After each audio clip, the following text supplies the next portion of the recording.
자유헌정포럼 김용규입니다.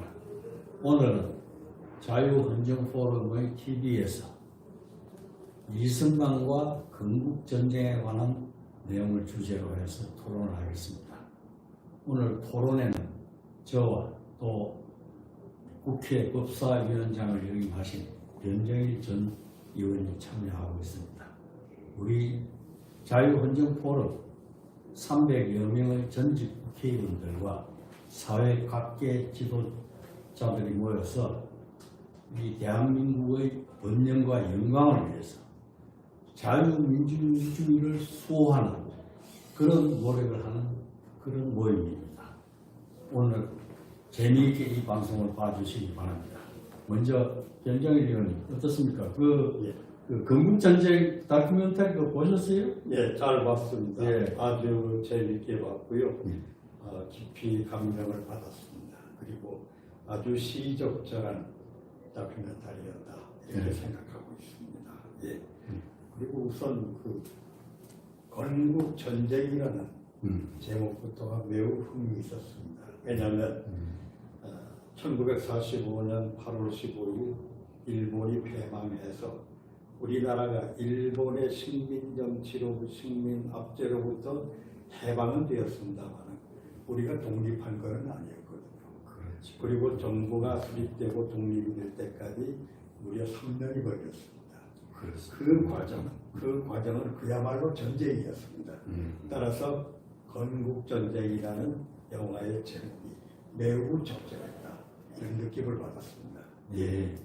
그러니까 그 이승만 박사의 경우에는 건국전쟁 이전에도 독립투쟁을 위해서 3.1 독립선언 이후에 상해 임시정부의 대통령으로 추대되셨고 또 블라디보스톡에 있는 우리 대한민국 임시정부에서도 대통령으로 추대되셔가지고 우리 독립운동에 있어가지고는 가장 뛰어나고 또 강력한 지도자로서 독립투쟁을 전개해왔던 것이 사실이죠. 그렇습니다. 그런 투쟁 끝에 다시 이제 우리나라가 광복이 되면서 일본이 패망하면서 이 나라에 돌아오셔가지고 이 대한민국 땅에 자유민주주의 국가를 참 5,000년 역사 이후에 처음으로 생기는 자유민주주의 국가를 건국한 그러한 역사적 의미를 가진 대통령이라 할 수 있죠. 그렇습니다.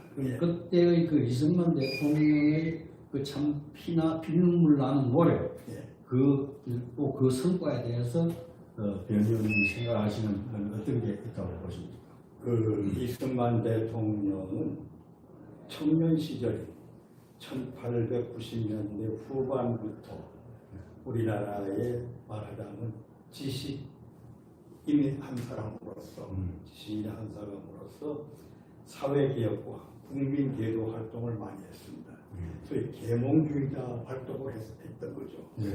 그래서 예를 들자면 매일신문이라는 신문이 있었는데 최초의 우리나라 일간, 우리 역사상 최초의 일간지입니다.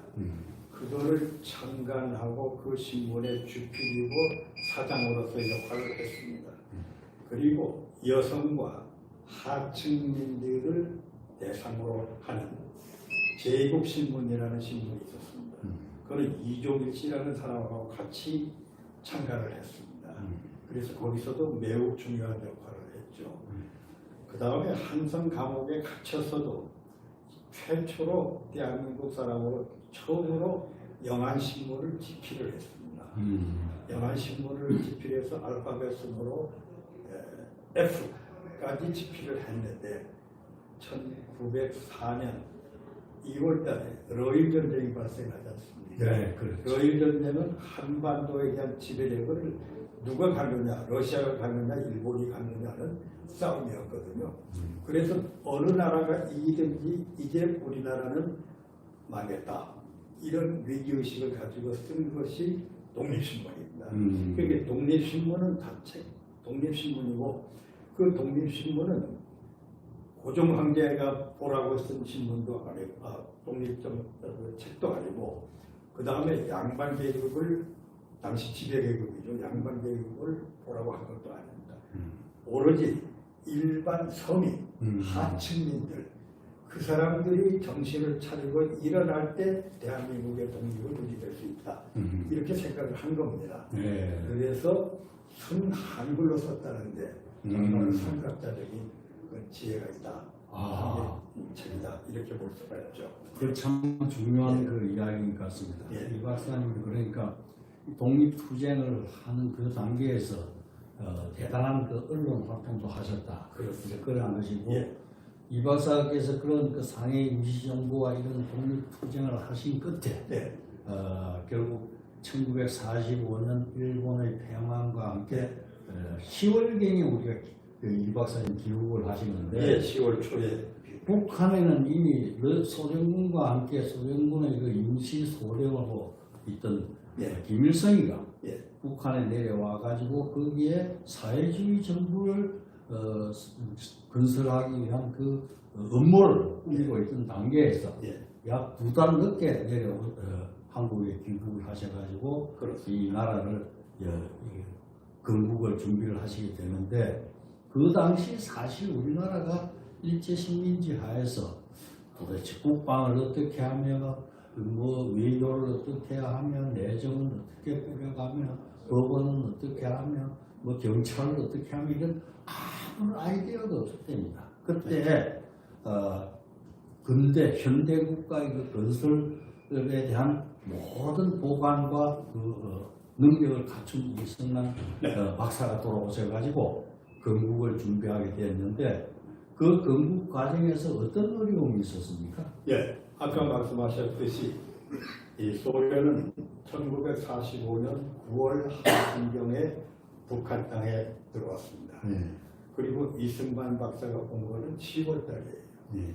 그 미국이 이 이승만 박사의 입국을 방해를 했습니다. 그런데 이제 메가더 사령관의 도움으로 귀국을 하게 됐는데요. 아까 말씀하셨듯이 그 스탈린은 이미 그 1945년 9월 말에 그 소련 점령군 사령관에게 북한의 공산 정권을 세우라고 지시를 합니다. 그래서 그 착수가 돼가지고 2045년 11월 달에는 이 사법조직을 비롯한 그 국가 통치에 필요한 최소 한도의 틀을 다 짭니다. 그리고 2046년 2월 달에는 북조선 임시인민위원회라는 것을 설치합니다. 그런데 그 북조선 인민위원회는 뭐냐면 그것이 사실상 정부조직입니다. 예. 그래서 그 북조선 임시인민위원회가 북한 지역을 통치를 합니다. 그러면서 남한과 북한 간의 왕래를 단절시켜버립니다. 네. 그리고 통신도 두절됩니다. 그리고 서신 교환도 단절시켜버립니다. 그리고 각종 그 북한에서 많이 생산되고 남한에 부족한 거, 또 남한에서 많이 생산되고 북한에 부족한 거, 이렇게 물물 교환이 이루어져야 되지 않습니까? 그렇지. 이런 거를 차단을 합니다. 그리고 북한의 지주대로부터 땅을 몰수합니다. 뭐 이 무상몰수죠. 무상몰수. 몰수하고 이 국민들한테는 이 경작권만을 줍니다. 경작권. 소유권을 주는 것이 아니라 경작권만을 줍니다. 그리고 그 사람들은 그거를 이 농지 개혁을 해가지고 농지가 없는 사람들에게 무상으로 땅을 줬다. 그렇게 선전을 했지만 사실은 농민들의 입장에서 볼 때는 지주가 과거에 개인이었던 지주가 이 공산당 정권인 이 정부가 지주가 된 것으로 바뀐 거에 불과해요. 농민들 입장에서는 그냥 여전히 그냥 소장농으로 남아있는 거죠. 그런 모든 그 사회주의 공산주의 국가를 만드는 데 필요한 모든 걸 진행을 합니다. 그러다가 47년 2월 달에는 임시를 빼고요. 북조선 인민공화국으로 정식으로 출발을 합니다. 그때는 완전히 국가가 됐어요. 예. 네. 우리보다 그러니까 한 우리가 48년 8월 15일에 건국이 됐으니까 그보다 한 1년 빨리 이미 준비를 다 하고 있었다 이런 얘기입니다. 예. 그래서 이제 이승만 박사께서 48년 5월 10일 총선거 이후에 7월 17일에 헌법이 제정되고 예. 그리고 이제 이 박사니까 그 대통령으로 선출이 됩니다. 네. 이시영 부통령과 함께. 그럼 그 이후에 정부가 수립돼가지고 건국된 이후에 예. 그때부터 또 50년 6월 25일 그 6.25 전쟁 때까지 그 역사에 대해서 한번 말씀해 주시죠. 예. 거기 뭐 여러 가지 얘기가 있죠. 우선 1945년 12월 12일 날 유엔 총회 마지막 날입니다. 그날 극적으로 대한민국 정부가 소위 유엔 총회에서 한반도 유일의 합법 정부로 승인을 받습니다. 네. 그 승인을 받았던 것이 6.25 사건이 터졌을 때 유엔군이 한국전쟁에 참여하는 명분이 된 겁니다. 예. 그건 이승만 대통령 아주 극적인 예, 그렇죠. 네. 그때 디딤돌이 그때 그죠? 유엔 대사가 장면 박사였습니다. 장면 박사였는데 장면을 이제 유엔 총회에 한국 대표로 참여시켜가지고 그렇게 승인을 받도록 했죠. 그리고 또 한 팀을 만들었습니다. 그거는 조병옥 박사를 팀장으로 하는 또 하나의 팀을 만들었어요. 예. 그래가지고 두 팀이 유엔에서 활약을 한 겁니다. 그래가지고 그 유엔 총회에 승인을 받아냈습니다. 아주 극적인 과정이죠. 예. 그리고 이제 6.25 전쟁 과정에서 그런 것이 토대가 있었기 때문에 6월 27일 날, 6.25 사건이 25일 날 일어나지 않았습니까? 6월 27일 날 유엔 총회에서 한국을 복귀로 하는 결의가 이루어지고 그 결의에 의해서 16개국이 전투병력을 한국전에 보냅니다. 그리고 의료 지원, 그다음 물자 지원 해가지고 유엔에 가입되어 있는 40개국으로부터 한국이 지원을 받아서 인도의 전쟁을 이겨내는 거죠. 그 과정에서 중요한 것은 나는 가장 극적인 장면이 반공포로 석방이었습니다. 그 반공포로 중에는 남한의 청년들이 2만 명 있었습니다. 반공포로는 6.25 동란 때 그러니까 북한군 중에서 남쪽에 포로로 잡혀온 사람 그 사람들 그렇죠. 그렇습니다.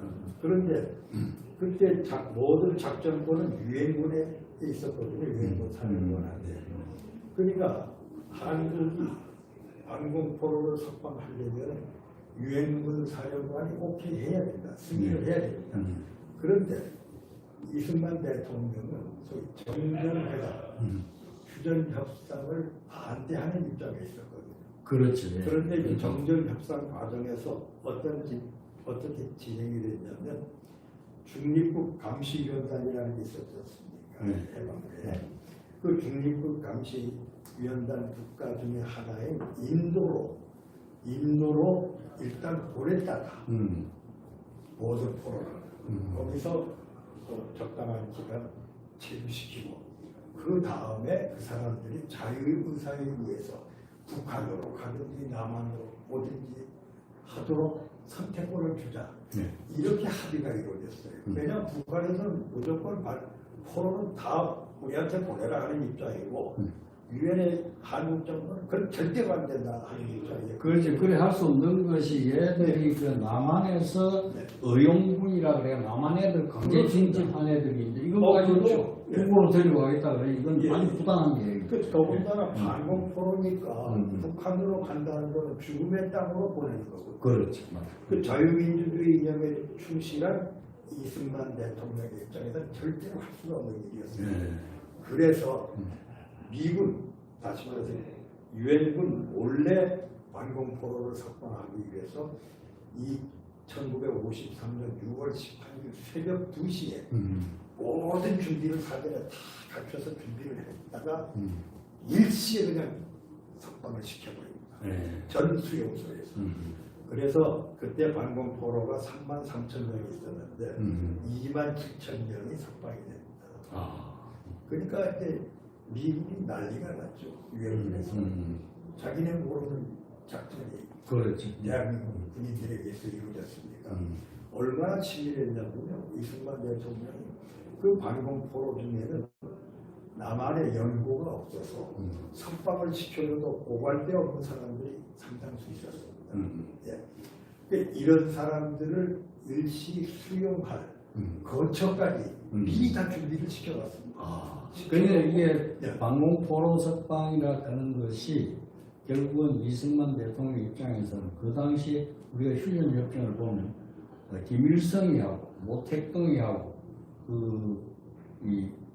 또 미국하고 예. 그 3자가 사인을 했지. 이승만 박사는 그 휴전 협정에 사인을 안 했죠. 그 이유는 여기에서 휴전 협정을 해버리면 또다시 공산당이 침략할 수 있는 기회를 주는 것이다. 그렇죠. 반드시 이번에 남북 통일을 시켜주든지 어떤 대책을 세워놓고 휴전 협정을 해야지. 그거 휴전 협정 해가지고 군대만 빼가지고 미국이 나가버리면 이 나라 어떻게 될 거야, 이 전쟁이. 이제 그런 입장에서 강력하게 항의하는 뜻도 있었다, 이런 것이죠. 그렇습니다. 그래서 반공포로로 석방을 했는데, 그러면 미국으로서는 매우 불쾌한 일 아니겠습니까? 그렇죠. 그런데 그때 미국 유엔군 사령관이 미국의 클라크 대장이었는데, 이 사람이 뭐라고 평했냐면, 이승만 대통령은 반공포로 석방으로 인해서 대한민국이 미국의 위성 국가가 아니다. 대한민국 정부가 미국의 괴뢰 정부가 아니다. 당당한 독립 주권 국가다라는 것을 전 세계 만방에 선언한 것이다. 이렇게 아주 높이 평가합니다. 그리고 그 사람이 나중에 자기 회고록을 쓸 때도 이승만 박사에 대해서 매우 상당한 존경의 뜻을 표합니다. 위대한 반공주의자였다. 그렇지. 그 이승만 박사의 그 다큐멘터리 거기 보면 제일 인상적인 게 필라델피아, 뉴욕에서 그 미국 시민의 여러분들의 관념, 또 워싱턴에서 상하 양원 그 합동회의에서 연설할 때 너무나 노련하고 트루만 대통령이나 메가더 장군이 참 그 진짜 대통령이 이승만이다 싶을 정도로 그 아주 그 카리스마가 있었지 않습니까? 그 미국 국민들이 또 열광을 했고 그래 했는데 그한 이승만 박사의 그 카리스마 자체가 어떤 데서 나왔다고 생각하십니까? 이승만 대통령의 카리스마는 결국 청년 시절에 엄청난 독서량에 의해서 형성된 거라고 생각이 됩니다. 그때 이제 이승만 박사가 청년 시기에 선교사들로부터 서양의 역사, 철학, 정치 제도에 관한 굉장한 독서를 합니다.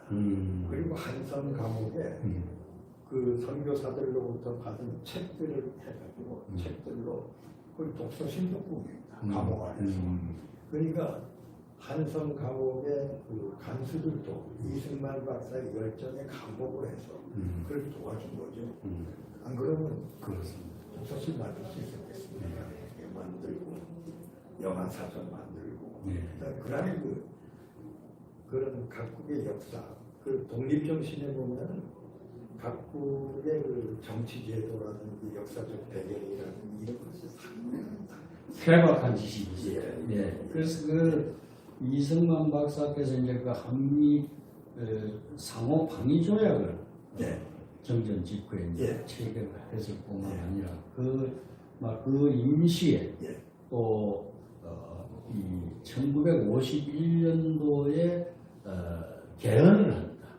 개헌을 해서 대통령을 국회에서 뽑지 않고 국민이 직선제를 하도록 받고 또 2차 개헌에서는 3선 개헌을 하게 됩니다. 대통령이 1차 경임밖에 못하게 되는데 이제 이런 일련의 과정을 거치면서 이제 건국된 그 국가를 다스려가는데 사실 국가 경영이라고 하는 것이 이게 뭐 5년, 10년 가지고 국가의 토대를 잡을 수는 없는 건데 막 그런 점에서 이 대통령께서 4년 하고 또 4년 재임하고 그 다음에 한 번 더 해서 12년간 통치를 했는데 그 과정에서 이제 야당과의 그 대응 과정에 충돌도 있긴 했습니다만 그런 그 영역의 세월을 우리가 어떻게 평가해야 될 것인가 예. 거기에 대해서 말씀해 주시죠. 예, 그 이승만 박사는 여러 가지 정치적 비난도 받아왔습니다만 지금도 비난하는 사람들이 많고요. 그러나 그 당시 한국의 정세로 봐서는 매우 적절한 조치였다. 저는 그렇게 생각을 합니다.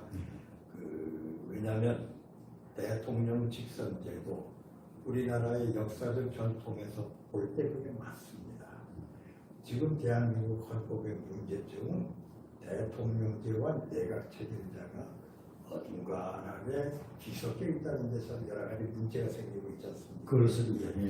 근데 이제 그 대통령제로 가서 국민들로 하여금 직접 함으로써 전체 국민을 전쟁의 수행 과정에서 하나로 뭉치게 하는 그런 계기가 됐다 이렇게 생각이 되고요. 그것이 말하자면 이승만 박사에 대한 신임 투표적인 성격도 있었다고 봅니다. 삼성개혁이 그 당시로서는 국민들로서도 이 박사가 계속 통치하는 것이 옳다 이렇게 봤던 게 아닐까. 그리고 건국전쟁에 보면은 그게 나오지 않습니까? 장례식 때 가족장으로 하지 않았습니까? 그렇죠. 가족장으로 했었고 누가 뭐 사람을 동원한 것도 아닌데 그 수백만 인파가 모여서 이 박사의 마지막을 슬퍼하고 울고 그렇게 하지 않았습니까? 그게 누가 시켜서 한 게 아니거든요. 그것을 이승만 박사를 사랑하고 존경하는 국민들이 그만큼 많았다는 것을 단적으로 표현하는 장면이었다. 그렇죠. 그렇게 봅니다. 근데 이제 그 4.19 혁명, 1960년 4.19 혁명에 우리 변 의원도 그렇고 나도 그렇고 서울대 때 1학년으로 그랬으면서 우리가 공이 그 4.19 혁명에 참여를 해서 구호를 외치고 싸우고 또 총소리 나는 데서 참 두려움도 느끼고 하면서도 4.19 혁명에 참여를 했었는데 이 4.19 혁명 당시에 우리의 증오의 대상이 실은 그 내용을 들어가 보면 이승만에 대한 증오가 아니었고 부통령에 왜 위기부인을 시켰느냐 그렇죠. 이런 그 우리의 그 저항이 굉장히 컸었고 또 요즘 그 나오는 역사 다큐에 보면 이승만 박사께서 그때 위기부인이가 부통령으로 지명됐습니다라고 과영주 대에 가서 보고를 하니까 그에 그 조병옥이 같은 그런 좀 똑똑한 사람 좀 없어? 이런 식으로 아주 그 불편한 말씀하셨어요. 그래 했는데 결국은 그 당시에 그 박마리아라든지 최이규라든지 이런 사람들의 그 야심 때문에 결국은 억지로 이기붕을 부통령을 시키기 위해서 3.15 부정선거가 전국적으로 자행이 되었던 것인데 그런 점에서 이 3.15 부정선거의 원흉을 우리가 따질 때는 이승만 박사가 그 부정선거의 깊은 내용까지는 몰랐지 않겠느냐 이런 생각을 하게 되는데 어떻게 생각하십니까? 그 4월 1960년 4월 12일 날 국무회의 기록을 보면 그때 그 무렵에 이승만 대통령은 그 3.15 선거의 문제점을 어느 정도 파악하고 있었던 것 같아요. 그래서 국무회의에서 지금 어떻게 하면은 민심이 수습이 되겠는지 이 혼란이 수습이 되겠는지 빨리 의견들을 내봐라. 그러죠. 그러면서 내가 사퇴하는 게 옳지 않겠느냐 하는 뜻을 살짝 비칩니다. 그러니까 그 국무위원들이 무슨 말씀입니까? 절대로 안 됩니다. 이렇게 말을 하죠. 그때부터 다른 방법이 없다. 모든 거는 내가 스스로 해야 된다 해가지고 이기붕을 그 당선을 무효화시키고 3.15 부정선거에 관련된 모든 장차관들을 뒷시키고 그 다음에 허정을 국무총리로 임명을 했죠. 허정. 국무총리가요? 국무총리. 허정을 국무총리로 해서 대통령하여 후를 대비를 시키죠. 그렇죠. 그렇게 다 준비를 해놓고 이제 4월 25일 날 하야를 하셨습니다. 그렇습니다. 그러고 오면은 아주 물러나간 장면. 그때 나도 기억이 납니다. 어떻게 저렇게 대통령이 과감성 있게 물러나는가. 참으로 그때 저도 놀랐고, 저게 지도자의 길이구나 하는 생각을 했습니다. 그럼 그 이후에 이제 우리 역사가 여러 가지 굴곡을 겪으면서 이제 그 정부 수립된 이후에 약 76년 이상 이제 우리가 흘러왔죠. 흘러왔는데 이 상황에서 흘러온 역사의 그 영역과 굴욕을 이제 이 굴곡을 생각을 하면서 우리 역사가 예를 들어서 이승만, 박정희, 기타 이런 대통령으로 쭉 흘러오면서 이승만 대통령이 건국을 하셨고 박정희 대통령이 산업화를 이룩했고 그 이후에 모든 민주화의 토대를 박 대통령이 만들어 놓고 이제 떠나셨는데 이런 역사 과정을 보면서 이승만에 대한 평가를 어떻게 우리가 전반적으로 하면 좋겠습니까? 이승만 대통령이 없었다면 오늘의 대한민국은 결코 존재할 수 없었다. 저는 그렇게 단정적으로 말할 수가 있습니다. 오늘날 대한민국 국민이 누리고 있는 자유와 번영은 그 토대는 모두 이승만 대통령 재임 12년 동안에 그 토대가 다 마련된 겁니다. 그리고 그것이 발전된 것이지 그때 토대가 다 마련됐어요. 그때 자유민주주의가 성공하기 위해서는 국민들이 깨어나야 된다. 그래서 문명 대체운동 하셨습니다. 처음에 이 박사 대통령 취임 당시에 우리나라의 문맹률이 80%를 넘었습니다. 그러나 1958년도에 공식 통계로는 4.1%로 문맹률이 줄어들었습니다. 그리고 그 당시 그 한국의 대학생이 세계 4 대학생 숫자만 보면 세계에서 4번째로 많은 나라였습니다. 그리고 우리나라의 교육 예산이 그 어려운 사정에서도 여러 가지 돈 쓸 때가 많았겠습니다만 20%가 국가 예산의 20%가 교육 관련 예산. 놀라운 일이죠. 또 자립 녹화 운동도 4월 15일 그러니까 지금 김일성이는 아니 민둥산 벌금숭이로 만들어 놨고 우리 대한민국은 완전히 울창한 수포로 이제 변했지 않습니까? 그것이 이제 지도자가 국가 경영 방향을 어떻게 정하느냐에 따라서 완전히 달라지는 거죠. 그러나 물론 그 사립 녹화에는 이승만 대통령뿐만 아니라 박정희 대통령의 공도 컸다고 봐야죠.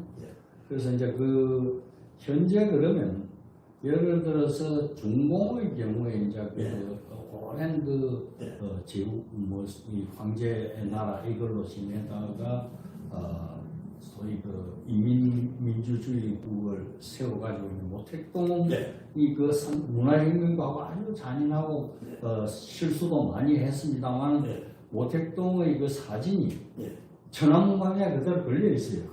걸려 있고 등소평이 집권했을 때 그 모택동으로부터 굉장한 탄압을 받았던 그 등소평에게 모택동을 평가하라 그러니까 모택동의 그 업적은 07과삼이다. 이러한 얘기를 했습니다. 그래서 그와 마찬가지로 어떤 그 지도자가 조금 그 잘못된 점이 있더라도 그 전반적인 공적이 클 때는 그 공적을 인정해서 역사적으로 그걸 받들어줘야 되는 것인데 우리나라의 경우는 그것이 되지 않고 있었고 또한 그 변정일 의원께서 근래 이승만 동상을 그 광화문에 건립해야 되겠다 하는 그런 그 조직의 그 회장을 맡아가지고 계시는데 이승만 박사를 어떤 식으로 평가해서 어떻게 국민들이 이승만 박사의 치적을 선양하고 기려야 되는지에 대해서 한번 말씀해 주시죠. 이승만 박사의 공과를 논한다면 저는 공은 구고 과는 하나라고 봅니다. 네. 이승만 박사의 여러 가지 공부 과학과의 비난받을 만한 요소들은 이승만 박사가 자유민주주의 대한민국, 그 다음에 시장경제체제를 확립했다는 그 자체만 가지고도 모든 과오를 덮고도 남을 있다고 생각을 합니다. 네. 오늘의 우리의 자유와 번영은 이 박사 때문에 가능한 겁니다. 따라서 우리 국민들은 이 박사에 대한 미움과 어떤 질시와 질투심과 이런 거를 모두 내려놓고 이제 이승만 박사에 대해서 정당한 대우를 해드려야 한다 하는 취지에서 대한민국의 중심지죠. 정신적 중심지인 광화문 광장에 당당하게 이승만 박사의 대통령의 동상을 세워야 된다. 예. 이런 생각입니다. 예, 우리 그 변정일 의원의 그 노력과 정진이 성공을 거두기를 기원하면서 예. 오늘 이 변정일 의원과 저는 자유헌정포럼의 변정일 의원과 같이 일하고 있는 김용준입니다. 예. 오늘 상임대표를 맡고 계십니다. 예. 그 우리 변 의원께서 상임대표를 하시다가 예. 또 제가 맡아서 하고 있습니다. 앞으로 이 자유헌정포럼을 많이 밀어주시고 또 우리의 자유민주주의 수호와 국가 번영을 위한 노력에 많은 성원과 협조를 부탁드립니다. 감사합니다. 감사합니다.